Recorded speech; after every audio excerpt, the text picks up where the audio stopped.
As many conversations as you're going to have with your client until you have that first offer on paper, that is when you're really going to learn what's happening. So a lot of homes just need that little zhuzhing to bring it. Yeah, I like that word. To bring it to the level of what buyers want to see in a home, right?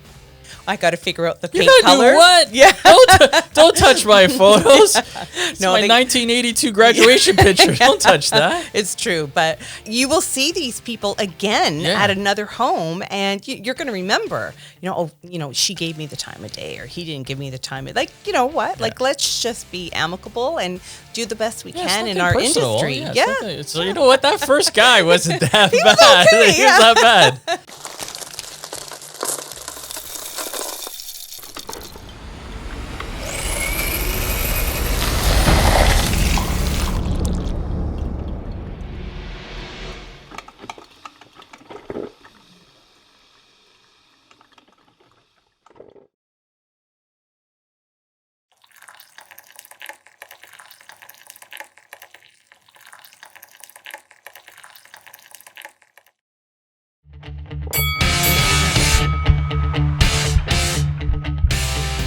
Welcome to another episode of Coffee Talk. We have our Christmas edition, as you can see, and in the studio today we have Katherine Klaric. Thank you so much for joining us. Thank you for having me. My pleasure. So we're going to be discussing Katherine Klaric as a real estate agent who's been one of our busiest realtors the past 6 months. How's the industry for you lately? I know it's been a busy one for us with you because you've had a bunch of shoots. And let's talk a little bit about the industry as it is right now. What's the market like? And I'm going to ask you for some tips and suggestions to give to other realtors and homeowners. So, Katherine, tell us a little bit about yourself. Tell us, where you're from, how long you've been in the industry. Give us a little bit more of you. Oh, no problem. So I have been an agent now for just over 5 years. I'm with Engel & Volkers in King City. I have 4 amazing children. They're not children anymore. They're all adults. They're always your children. I got 1 at home. I got 3 away in university. And it's a fantastic time in my life because they are self-sufficient and I'm able to pursue my passions, right? So that's the best part about this age. Yeah. Well, when they're at a younger age, you really can't. You have to be there for them more than they need right now. So it's a good time for you to kind of focus on yourself, get into your part as they grow. I mean, you're still a parent. You're still going to be nurturing them and all that. So I'm still the mama bear. It's never going to end. Change, Never going to end. Oh, they're like, Mom, I'm growing up enough. That's enough. You always get that, right? So no, you always want to be there. Yeah. And you have any trips coming up? Yeah, we are doing New York City. So very excited for the holidays. You're going to do the Rockefeller Center and see the Christmas tree and absolutely skating and all that down there. It's great. Hopefully there's some snow for you there. It really makes a difference. We went down there when there was snow, and it really just adds to that atmosphere of Central Park, the zoo there, and just walking by the plaza, and Rockefeller Center, all of it. Yeah, we're doing all of it. Nice. All of the Home Alone, like everything you can imagine in New York City, we will be doing it. Very nice. And how long are you going for? Just 5 days. Okay, so you're going to be there for Christmas. Christmas Eve. Oh, wow, that's awesome. Mm-hmm. Exciting. Yes, I'm very excited. Nice. So, Katherine, tell us a little bit. We've shot some properties for you the last 3-4 months. What's that been like in terms of the timing with the industry the way it is? I know some of them sold relatively quick considering, and I do have one story that I want you to share with us about, an agent that came, left, and then you followed up. Let's start with that. Tell us a little bit about what happened there, following up, and what that means. What did you do? Okay, so that's a property that I just sold in King City.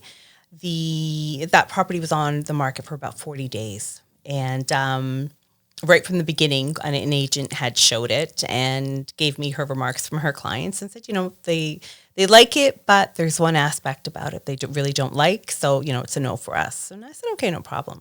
But I follow up weekly with whoever's come to see it, whether it was a buyer that I showed direct or if it's an agent that showed it. I will call them on a weekly basis until they tell me, Katherine, it's a hard no. Like, no, that house isn't going to work. I will still follow up with you because I don't know where you're at with your search. I don't know how many homes your clients have seen. And, maybe mine was better than all of them, but they just didn't know it yet until they got out and saw See all more the other properties. stuff. Yeah. So I it's followed kinda up with her. It's kind of like going out and if you have to, dating, you're going to date a whole bunch of people. Like, oh, those guys are, you know what? That first guy wasn't that bad. okay, He was that bad. But so that's kind of what's happening. So, you follow up, you follow up, you follow up. So that's, a huge piece of advice. And they actually said, oh, you know what? We did like that house and we're going to come back and see it again. Okay. And sold it. Sometimes that one little thing that they didn't like about the house turned them off at the beginning. But like you just said, they went to go see some other houses and they're like, you know what? Out of everything else we saw, this one house was just, that one thing is not a big deal. Yeah. You kind of forget about it, So great. So following up made a difference and it ultimately sold the home. Yes, absolutely. You know what? You have like your top 3 things that you really want in a home. Mm-hmm. If you can get those 3, fantastic. But then some things got to give, right? So. And when you follow up, you're also following up on, anybody that visits, you're trying to get some feedback from all the agents that are there. So how important is that for agents to do? Oh, huge. We have like an automated service where that email will go out right away, right after they've shown it. But then it's the follow-up calls. So I know. So, I'm old school. I've got that piece of paper. I'm writing down what they're telling me. I didn't like the stairs. Or, you know what, we're looking for a side door entrance and not sure if this can accommodate. I'll call the town and I'll find out if we can get you a side door. And I'll CC you on the email so you can show your clients whether it was a yes or a no. So it's that extra follow-up just to make sure that, if it can work for you, like, let's get your clients through there again, right? Yeah, it's so important, not only for yourself because the feedback helps you discuss things with your client and where to move forward if you aren't getting any action or any offers and how to kind of make that change or pivot in 2 weeks or 3 weeks, whatever the case is. I know for other realtors that I've discussed, that's one of their biggest pet peeves is not getting follow-up or not getting a phone call or answering just to say, hey, listen, what'd your clients think about the house? Or, is there something that you didn't like? What can we do? So I know that's really important for you as a realtor to get that information and also give that information. It's huge, yeah. And that may take 3 phone calls, and I know that most people just stop, one time, they didn't answer. But it's kind of, you're almost doing a disservice to yourself by not answering a call. Like if I'm a realtor and you're calling me and I'm like, I didn't like the house, I'm not going to even talk to her, I didn't want to deal with it. At least give the common respect of, hey, Catherine, listen, my client didn't like the house, thank you very much. We'll see you on the next one, whatever the case is, because you're going to have some dialogue maybe at another property and you'd be like, that's it. You will see these people again at another home and you're going to remember, she gave me the time of day or he didn't give me the time of, like, let's just be amicable and do the best we can in our industry. It's not like you're buying the house, it's your client, but it's true. But you have to keep that professionalism because you are going to have a dealing with them again later. So, I guess that would be a really good suggestion and tip as a realtor is make sure you keep your relationships Answer the call. Text me back. Let me know. Did it work just or have not? a response. Give me one answer and don't ignore really what it is. So when it comes to staging a property, getting it all ready for listings and whatnot, you do a lot into it. And obviously we know because when we go there to shoot it, it's all prepped. It's ready for us. It looks fantastic. What are kind of the hurdles that you find right now when you have like 2 or 3 of these on the go? Like what's the challenges? Obviously the cost because you have so many of them on the go at once, but there's lots involved. So staging it, and then we come in, we do the photos and videos, and then you go and you do marketing. What's your timeline and process for most? I mean, you said something about doing repairs sometimes if you do for clients. Absolutely. So I'd say 2 weeks is the norm. Prep. Yes. So, I come in for that first consultation and I'm literally telling you what I think will add value to your home. And this could just be, we've got to take all these photos down and then I got to figure out the paint color. Do what? Yeah. Don't touch my photos. It's my 1982 graduation picture. Don't touch that. It's true. But you know what? The photos got to come down. Those nails have to be filled and they also have to be painted. So that could be 4 different colors. Right, like in 4 different rooms, right? Yeah. So that's one. So it's coming in, decluttering, maybe getting out some furniture that isn't serving its purpose, or reconfiguring furniture. So If I have to hire a stager because a lot of the home needs some furniture, then I will hire, a great stager. If I feel that it's just a matter of, you just need a new couch here that faces the right way. You need a new coffee table, new rug, just to make it more visible for what today's buyers want. I'm a huge design freak, so I've studied interior design. It is something I love to do, and probably one of my favorite parts about being a realtor is coming in and making that home look fabulous. Nice. It's really important to me. And so I would say you have your own inventory, I'm guessing, of I little do. knickknacks. I do. You know what? So you're gonna have a little warehouse. Yeah. So I would definitely tell new agents that are coming in, like, when you have to get a new piece of furniture, like if a home needs a new couch or if it needs a new coffee table, a new rug, go out and buy them and keep it in your inventory, and you will repurpose it, reuse it many, many, many times. So how does that work if you're bringing in a stager, but you have a couch that you have? That one couch might not work for that particular house because let's say you're doing multiple rooms and you just say, okay, the stager will take care of all of that. But if you have one house that just needs one room design, then you'll go in and say, I already have stuff for that. I'll take care of it and do it. Yeah. If I have a home that I know needs proper staging from a staging company, I will leave that all with a stager. Right. I'm not getting involved in that. They will do a great job for me. I'll come in, give them my ideas, and they're professionals. They know what they're doing. Yeah. But if I have a home that needs a little bit of help, we don't need the whole property staged, then I will come in, I will bring those few pieces of furniture. I will always bring in bedding. Bedding is huge. Yeah. You want it to be very nice and light, monochromatic, the artwork, a lot of those pieces I'll bring in. A lot of homes just need that little zhuzhing to bring it. Yeah, like that word. To bring it to the level of what buyers want to see in a home, right? Yeah. And how difficult do you find it when you're making these changes to people's houses, though? I always get that pushback when I come in and I hear homeowners and they're like, oh, she moved my couch. I don't like it there. They moved my TV over here. Yeah. Especially the men. The men are like, I don't like the TV over there. I want it over here. Yeah. They just got all, You know what? It does happen, Matthew. I do get a little bit of pushback. Yeah. But then once they've seen what it can look like after we've put it in proper, places and made some real flow through in the home, then they're like, oh, wow, you know what? We really like it. Yes, yes. So they can see it. Yes, yes. I know I've been into some houses and the before and afters, it's huge from, seeing where the furniture, even, from a photography standpoint, as we're taking pictures, when we look at a certain angle, sometimes we'll actually suggest let's move this table or let's move this, because from a photography standpoint, it looks better.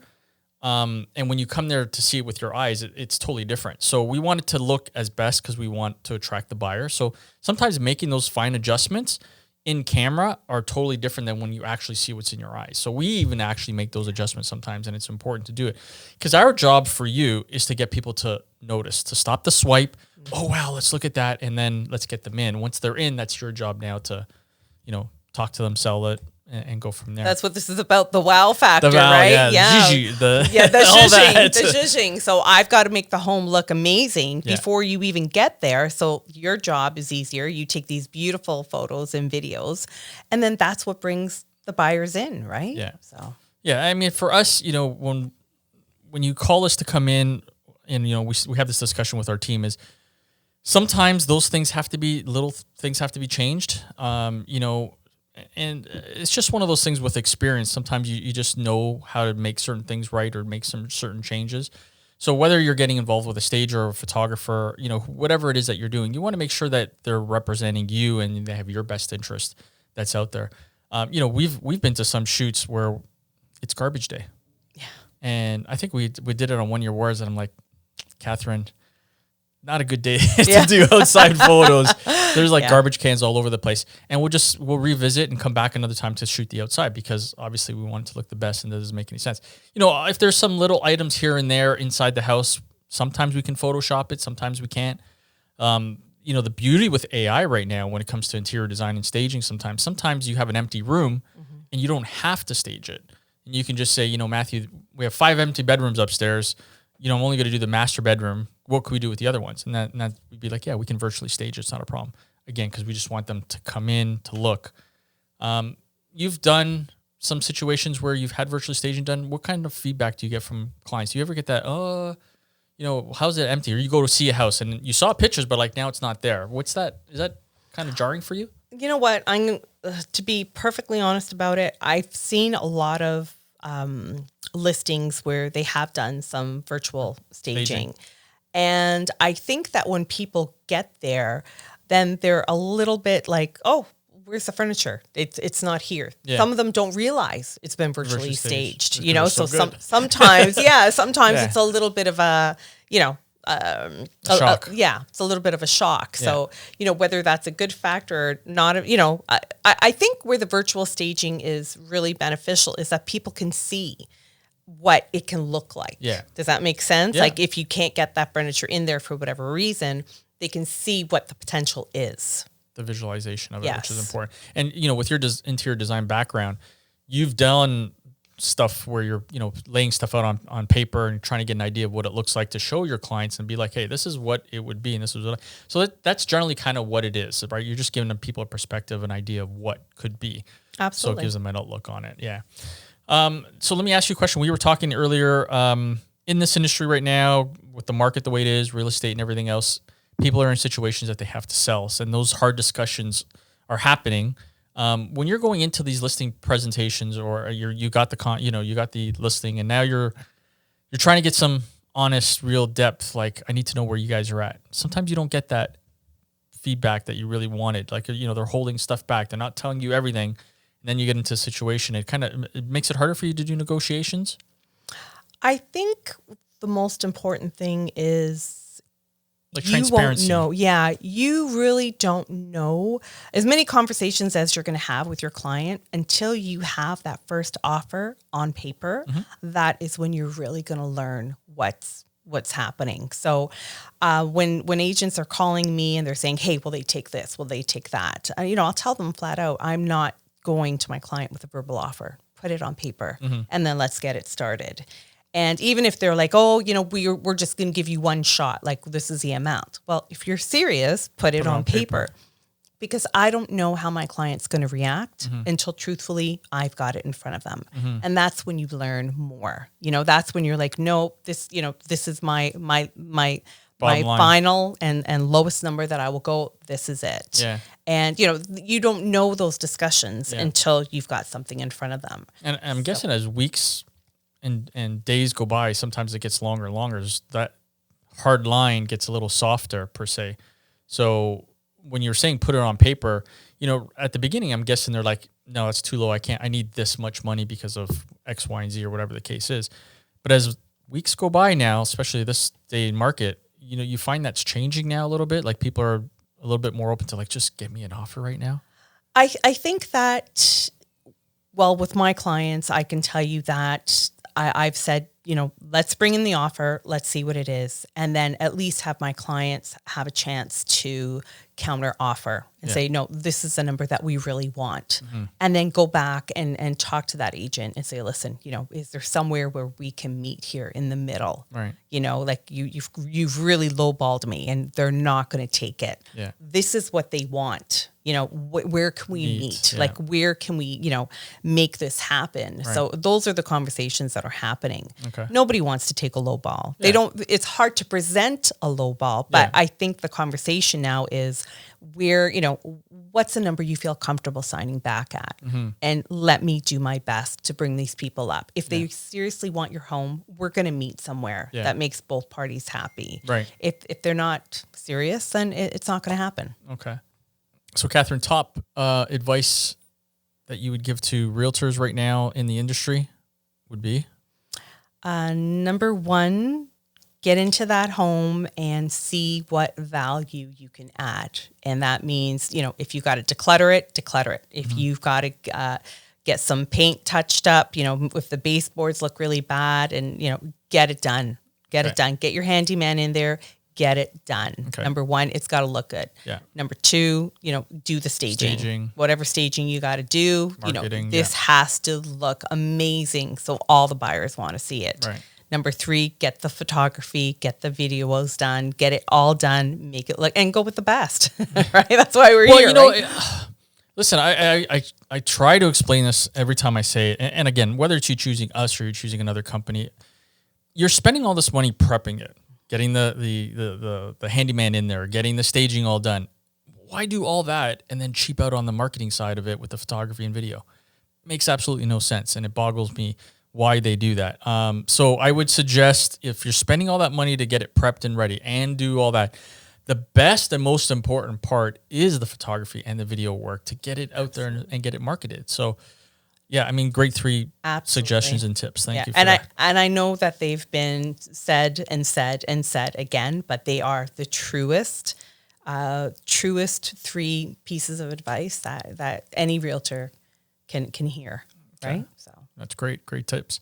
And now I'm going to ask you one for sellers. What's an advice that I would tell sellers right now looking to sell? I'm not going to say buyers, but sellers right now that are in a situation with the market the way it is. What would your suggestion be for them? I would say whatever offer you're getting, sign back, because you don't know how high they're willing to go either. They're at the table. Yeah. They're at the table because they like your home. Right. So you don't have to necessarily, don't get offended if the offer's too low. Yes. Is what you're, I guess. Don't get offended. Yeah. Like you got to understand that it is a buyer's market. Yeah. And people are going to try and lowball. They're trying to get it for the best price they can. I mean, you're going to do the same thing if you're trying to buy a property. Absolutely. So it's a game, right? Absolutely. But it's about meeting in the middle. Yeah. Like you may not necessarily get the price that you wanted because maybe it was from, a couple of years ago, but we're going to negotiate. We're going to get you the best price. So take that first offer, sign it back and see where you can get these potential buyers up to. You may be surprised. That's great advice. And that goes back to what we were just talking earlier about keeping that professional relationship, because you never know when you might have to make a deal with somebody that, you have a good relationship with and you would make it work. As realtors, that's your job. Absolutely. You guys are going to do it. And keep that relationship until the very end, until the day they moved in. Like it is not just, okay, the deal's done, we got it signed and that's it. No, There are so many things that happen between signing a deal and closing on closing day. Yeah. And you may need support from them up until that last and final day. Things happen. Things change in the house. A door breaks or, something happens. You need it fixed. You need help. And so, to me, it's just about keeping that relationship with the agent until the very end. And then even after that, it's important. That's great. As an entrepreneur, real estate agent, I look at it as being an entrepreneur. You're taking the steps from beginning to end, making sure you keep that relationship, making sure they're happy. Number one is, obviously because they might have to resell or buy again, they're going to want to think of you. Or maybe they have kids like yourself. You have 4 teenage girls that, not teenagers anymore, but, they're going to look to buy. And you might need to, hey, call Katherine or call, whoever they're working with. So that relationship's so important that you maintain it. Absolutely. Yeah. And I come across and I get this from so many people, I come across as the mama bear. Because whether I'm dealing with, people that are younger than me, I tell them, I'm going to treat you like I would treat my kids. And I'm going to give you the advice I would give my kids. Right. So I want you to, buy a home that, you're going to have equity in moving forward in 5, 8, 10 years from now. And if I'm dealing with a clientele like in my age and in my 50s, then, you definitely want them to understand that you're relatable and that, we're at that same stage of life and I know what's important to you. Yeah. Right. Yeah. So been there, done that type of thing. Yeah. Awesome. Well, thank you so much, Katherine, for coming in and sharing. I wish you and your family happy holidays. Have a great time in New York. Aw, thank you, Matthew. And you as well. Thank you. Thank you so much. That's a wrap, guys. Thank you so much. Happy holidays, Merry Christmas, Happy Hanukkah, all that stuff. Enjoy your holidays, and we'll see you guys in the new year. Take care.